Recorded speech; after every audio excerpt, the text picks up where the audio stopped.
بسم الله الرحمن الرحيم الحمد لله رب العالمين والعاقبة للمتقين والصلاة والسلام على سيد المرسلين أما بعد فقد قال عز وجل بعد أعوذ بالله من الشيطان الرجيم بسم الله الرحمن الرحيم ألم تر كيف فعل ربك بأصحاب الفيل صدق الله العظيم. Alhamdulillah, as most of us are aware, this is continuing after a very long break which we had. Some weeks we had off, almost 4 weeks we had off due to our holiday. But before that break, alhamdulillah, we finished Surah Al-Fatiha.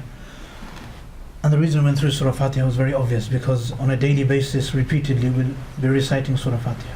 So to fully understand Surah Al-Fatiha is very, very important and very beneficial. So moving on, inshallah, we'll try and move on to again another part of the Qur'an which all of us will repeatedly understand and repeatedly recite. And that part of the Qur'an is obviously the last 10 surahs of the Qur'an, which generally start from Surah Al-Feel.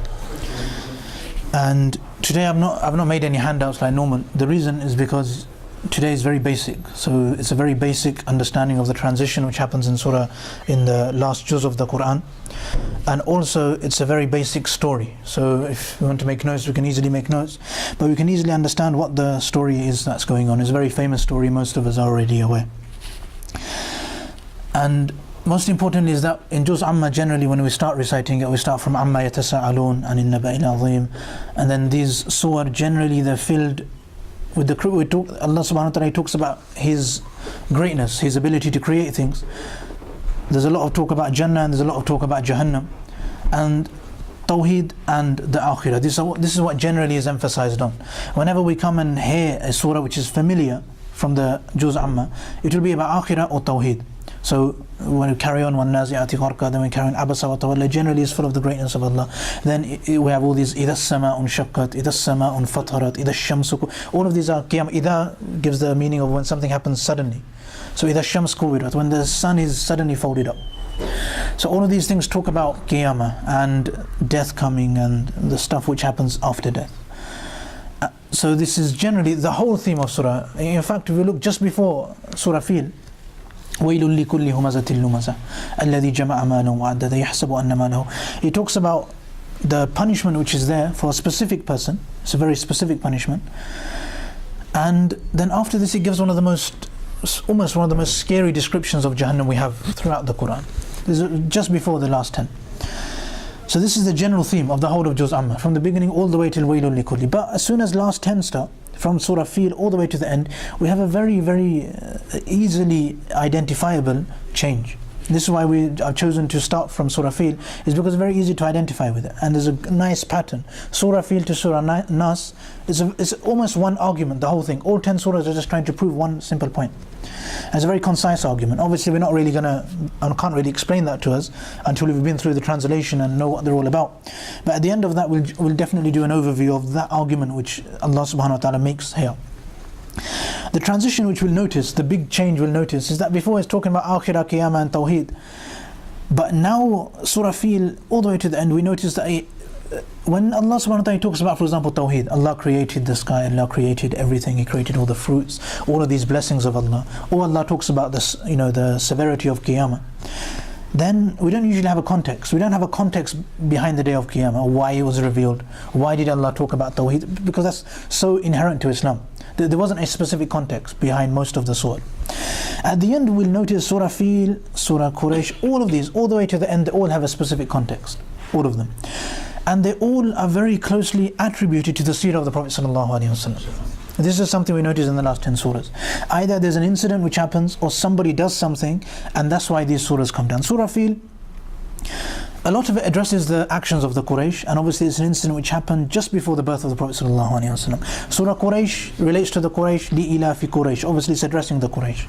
أَرَأَيْتَ الَّذِي يُكَذِّبُ بِالدِّينِ. It talks about some of the traits and qualities in the polytheists of that time. إِنَّا أَعْطَيْنَاكَ الْكَوْثَرِ is a Kawthar, which the Kawthar is the reward given to the Prophet ﷺ. Again, it's a response to what the Quraysh accused the Prophet of. قُلْ يَا أَيُّهَا الْكَافِرُونَ, he's told to address the kafirun, differentiate himself from them. إِذَا جَاءَ نَصْرُ اللَّهِ, very famous again, just like Surah Al-Feel, very famous story, the victory and the Fatah Makkah. تَبَّتْ يَدَا أَبِي لَهَبْ, talking about Abu Lahab, a direct, very, very direct context. قُلْ هُوَ اللَّهُ أَحَدٌ, to the end, this is all about Tawheed. Again, this is actually a response to a question of the Quraysh. So all of it has very, very specific context. This is what we find in the last 10 surahs. So it's very easy for us to remember the story, what the surah is about, and this is our key aim. We're not here to become, philosophists in the Qur'an. We're not here to become experts of the Qur'an. All we want to do is understand what we're reciting in our salah. So inshallah, the way we go through the last 10 surahs, just like now, when we think back to Surah Fatiha, we have an understanding of what it is that we're reciting in Surah Fatiha. So now, inshallah, we'll have an understanding of why Allah revealed this surah and how we can understand this surah. And when you look at Surah Al-Feel, so obviously we're not going to do all of them at once. We'll do one by one, 1 or 2 weeks on each one, inshallah, and then we'll finish over the course of a few months. And starting with Surah Al-Feel, as we know, the story is very famous of the elephants coming and attacking the Kaaba. Then Allah subhanahu wa ta'ala brings this up to the polytheists. And this is an interesting point. Why does Allah bring this up to the polytheists? And we'll go through all of that. But just to recap the story with a bit of context to the story, so we fully understand the story, and that may take up more or less all of today. But inshallah, this will be the background, what we call, of the surah. And once we've done the background, then inshallah we'll go to the word to word maybe next week. So starting off, just to understand, at that time, before the birth of the Prophet ﷺ, almost the Arab world or the Middle East kind of world, it was split into 3 main parts. We had Iraq, Sham and Al-Jazeera, which is the part which Hijaz was in, which is where the Prophet ﷺ was born, within the Jazeera. Then Iraq and Sham came in the 2 parts on top of them. Now this is how the Arab world almost was formed. And what was very important is that the country of Yemen and that state and that province had a lot of power at that time. So before the birth of the Prophet ﷺ, we're looking at about 200 years before, in that 350, 400 years after Isa ﷺ. In that time, Yemen almost controlled all of the trade which happened between Europe and China and India, and this all went through Yemen. So Yemen had a lot of power. It was a very, very powerful nation. And when you have this much power, you become rich, and then that automatically gives you some kind of political influence because you've got that much power. So this is what we noticed from Yemen. However, in Yemen, there was a flood which took place in the year 451. So 451, we're looking, just about 120 years before the birth of the Prophet ﷺ. Obviously, the birth of the Prophet ﷺ, we can use it synonymously to Al-Feel, to when the attack actually took place, very close together. But this is when the flood happened in Yemen. Now remember, Yemen was the center of the world. The flood happens in Yemen, destroying Yemen, meaning it can no longer support itself, and therefore people no longer choose to use Yemen to go through to China and India. But there's no need for it because the ports are destroyed. So now Yemen loses its power. What this leaves is an economic almost vacuum in this area of Iraq, Sham and the Jazeera. So now what happens after 451 is we have Makkah. Basically, as we know, the reason why Makkah was attacked was, one of the reasons was because Makkah was where everybody went. But the main reason people went to Makkah and the main reason Makkans had authority was actually because of the economical strength and the political strength, which is caused by the trade which they seized. When Yemen stopped having the power, Makkah seized the power. And this happened through an effort which the Makkans made. So a person who was born called Uthay bin Kilab. So Uthay bin Kilab, he made an effort after this flood. He realized the vacuum, and he made an effort to call the people around. So remember, there was a few areas which were very, very influential at that time in the Arab world. We just regard it as Iraq and Persia and the Jazeera itself. So Uthay bin Kilab, he decided to unite the Arabs themselves. The Arabs at the moment, why are they all living in villages? Why are they living in little places around? He said, everybody come to Makkah. Makkah will be our center. This is what he decided. He called all of the Arabs to live in Makkah themselves. And his aim was everybody becomes united and strong and stable, and everybody moves forward. This is what he wanted. He was born in around 400, and he caused everybody to come together. Now Uthay had 3 sons. One of his most famous son was Abd Munaf, and Abd Munaf had 4 sons, and his 4 sons were Hashim, Muttalib, Abd Shams and Nawf. This is important because these 4 sons are the 4 who then promoted Makkah. They became the people who then said Makkah is the center now. They went to they went to Sham, they went to Iraq, and they also went to Yemen, and they told everyone that Makkah is the place to trade. Makkah will benefit you in lots of ways. We'll be the people who will help you trade. So they promoted Makkah. Makkah was now promoted by these 4 sons. And this happened after they died away. This is now coming very close to the time of the Prophet ﷺ. And just to summarize it, basically Yemen lost its power, Makkah gained that power because of that vacuum as a result of the efforts which the Makkans put into it. And Makkah was now the center of most of the Arabs at that time. And this was the big problem which Yemen now had. Now Yemen, obviously the political situation there was changing. Abraha took control. Yemen again as a country, it was, some of the Jews tried to take control. The Christians from Habasha then took control of the country back, and Abraha then seized control of the country. He was a general, he had a coup, and he took control of the country and he ran it his way. But he had the support of Habasha. He made a point to tell Habasha that I am with you, I'm not opposing you, I'm not opposing the Christians, I'm still with the Christians, I just want to run the country in the way I see fit. And Habasha supported Abraha. So we see the power Abraha had. Now all of this ended up, now the Great Flood happened, meaning Yemen lost its power. In that much time, Makkah gained that power which Yemen had lost.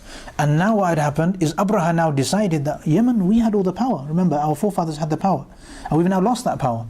So now the reasons of the attack become a bit more clear now. Why he chose to attack was very, very much based on the economy of Yemen and also the political force which Yemen had. So Yemen lost their political force, which is very bad. So that's why he wanted to launch an attack, and Makkah had gained it. And he also wanted to revive the economy of Yemen, and one of the ways to do that would be to launch the attack. Now, before launching the attack was a side thing. This is more famous, this fact. The attack only happened because after Abraha built the shrine, he built Colchester, a nice beautiful building and church, and he then announced to everyone, he promoted it virally, that everybody should come and worship at Colchester. Stop going to Makkah, we don't need Makkah anymore. Yemen's going to now regain its power. This was his announcement. However, because the main reason people went to Makkah was actually because of a religious reason. A lot of people knew that that was where Ibrahim a.s. had built the house. So a lot of the power of Makkah was due to the sanctity of the Kaaba as well. Although what Yemen had lost was the political power it had. Nobody had any religious reason to go there. People's gods were all in the Kaaba, so they'd all go there. And when this new building was built, it didn't make sense to go there, because religiously they knew that the Kaaba is the sacred place. Even though they'd ruined it completely with polytheism, but still according to them, the correct place to go was the Kaaba. For religion, to become pious, to become, if you want to sow some spirituality, the place to go is the Kaaba. And to go to another random place in Yemen just didn't make any sense. So now Abraha didn't like this. Now when he said this and he announced it and he defamed the Kaaba, the Arabs also, some of the more josh, as we say in Urdu, the people who had a bit more josh, they had a bit more vigor, they went, and there's some narration that tried to burn it down. And a more famous narration is obviously that they went and defecated inside the church of Abraha. This obviously made him very angry. And this is just a very basic chain of events. So most of these are very famous, that Abraha, he built a Kaaba to get people, he built a church to get people there. Nobody came. He then said, stop going to the Kaaba. Nobody listened to him. The Arabs heard that he's gathering an army. They tried to burn down the church, or they tried to defecate in the church. That angered Abraha even more. Now Abraha, remember, had the backing of Habasha. So because he had the political strength and the military strength, in essence nobody could stop him. He's like some of the superpowers of today when they go and invade a country. In essence, you can have, like what happened after, for example, the Iraq war. You can have an inquiry afterwards, but it doesn't make up for any of the problems that happened, really. All that will happen is people will say, oh yeah, that was bad. But there's certain people with so much political power, when a person is a superpower, you can't really say anything back to them, and the rest of the world doesn't really care. So Habasha was in that position. They could send an army. Yemen and Ethiopia. Maybe people they don't know. So Habasha is Ethiopia of today. So it's in the north of Africa. So now they were backing Yemen. So when Abraha's got their backing and he goes, I'm going to send these people, then obviously Makkah can't do anything. This is the power they have. This is why many of our contemporary scholars, they say that this surah applies to today. When Allah says, Alam tara kayf, do you not see how? This applies to every zalim leader of today. That they do exactly the same thing. They have the power, and because of the power, they say, what is this small, weak country going to do to me? And they attack, and they destroy the country. So this is the same thing which was said to Abraham. This is what happened. So this is the main summary of the story. So now, obviously, now we come to the very famous part where Abraham then assembled the army. And he assembled the army of elephants. So there was not too many elephants, about 13 to 16 elephants. And obviously the famous elephant's name was Mahmud, and he was the most famous elephant, and he was the one that who came, and he was the most big of the elephants. And Habasha, the Ethiopians, they gave the backing to Yemen. Yemen then came and started launching the attack. And on the way, even on their way to Makkah, they're destroying everything in their path. They used to steal everything they used to find on their way. Again, the Makkans, they didn't have the defense for this. So anything they used to find on the way, they used to steal as well. And they used to capture land, and they used to kill people and loot things. And on their way in Taif, when they came close to Taif, they even gained another person to guide them on their way, another rahba at Taif. And this person, he helped them and guided them properly to Makkah. The reason Taif, because Taif, they were also polytheists, but they had their god in Taif. So they weren't too bothered about making enemies of the Makkans. They already had a friend in their god was Lat, who was in Taif. So that's why they weren't too bothered about their gods, because their gods weren't in Makkah. They kept it in Taif. So that's why they weren't too bothered. And this is what we find happens. So the main reasons have already been understood here. And then we see that then Abraha is marching on. And then one very, very famous story is that he also stole 200 camels of Abdul Muttalib, the grandfather of the Prophet ﷺ. And when he stole this, he then came closer to Makkah. He then announced to the Makkans that we are going to be attacking the Kaaba, but we don't really want to kill everyone. That's not really our aim. Our aim is to destroy the Kaaba so nobody comes here anymore.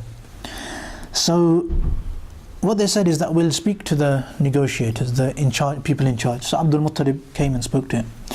Now when Abdul Muttalib came to talk to Abraha, Abraha thinks he's going to come and try and save the house of Allah. But remember, he had stolen 200 camels of Abdul Muttalib. So Abdul Muttalib comes and starts negotiations only for the 200 camels. He doesn't even mention the house. He's not even bothered about the house. He doesn't even say that, oh yeah, why are you attacking the house? He completely leaves that aside. All that's in his mind is that, why have you stolen my 200 camels? And obviously Abraha was very, very surprised. Abdul Muttalib, his livelihood depends on because Makkah being prosperous is beneficial for all Makkans. So now if he's going to let it be destroyed, it means, it's bad for him. It's strange. However, Abdul Muttalib, then Abraha asks him that, how come you're not worried about, me destroying the Kaaba, you're worried about some camels? It doesn't really matter. He goes, because Ana Rabbul Jamal, because I am the master of the camels. I'm the owner of the camels. I'm the responsible for the camels. And the house, that has a Rabb as well. The house has its own Rabb. And the Rabb of the house will look after the house. And I am the Rabb of the camels. So the Rabb of the camels will look after the camels. So because I own the camels, I look after them. And because Allah owns the house, He'll look after His house. So I don't need to worry about the house. The owner of the house will look after the house. And this was his response to Abraha. And Abraha obviously was very surprised. And Abraha continued, and then there's lots of details that we find on this journey, but generally he then came closer to Makkah to try and attack. And Mahmud, the main problem started actually before the birds came. The problem actually came when the main elephant Mahmud refused to go forward, and it stopped, and it said it's not going further towards Makkah. And then they beat it and they hit it and tried to get it to stand up and go towards it, wouldn't, and they turn it around. And if it were to face Yemen, it would start walking very quickly. But if you made it go towards Kaaba, it wouldn't go. And Mahmud just stopped. And this is the big problem. So they're trying to get it. This was the big bulldozer which they brought with them. So when this stopped walking, this caused big problems. And they tried to get it to stand up. It wasn't standing up. So these big problems which were caused, this was the first problem. And then eventually they decided to go anyway. When they went forward, then Allah sent the Ababil and the birds. And when the birds came, then they all brought stones, and the stones, because they were Sijil stones, then when they hit the army of Abraha, then all of them were destroyed as they were hit, especially the elephants. The elephants were split, and many narrations say that when the stone would hit, if it was to hit somebody's head, it would come through and come out the bottom. And this is the general description, that every stone, and the birds came, the description of the birds is that there were so many flocks of birds that it just covered the sky. That's how many birds there were.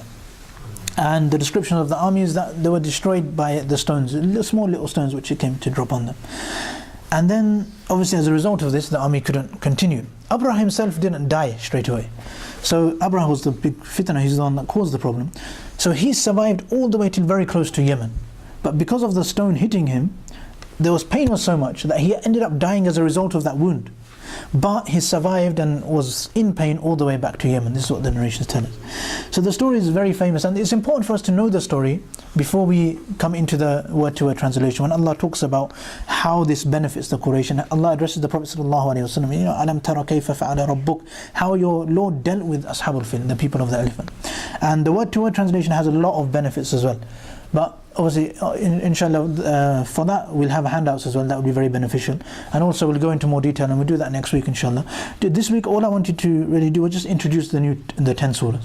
The 10 surahs all linked together, every single one of them. For example, we have Alam Tara Kayf. We're talking about the economy of Makkah and the benefits that has for the Makkans. Li'ilafi Quraysh, as we know, it's all about the trading of the Makkans. This is Li'ilafi Quraysh, Ilafi Rihlat ash-shita'i was-sayf. They can travel wherever they want, they can achieve whatever they want, all about the economy. And then the next one links in, and they all link together, and they make one very nice, concise argument. So we'll understand that, inshallah, next week, and as we develop, and also more importantly, the word-to-word translation of Alam Tara Kayf, and inshallah, we'll do that next week, inshallah. So I make dua Allah subhanahu wa ta'ala gives us all the ability to understand and act upon what's been said. Wa akhiru da'wan, alhamdulillah, rabbil alamin.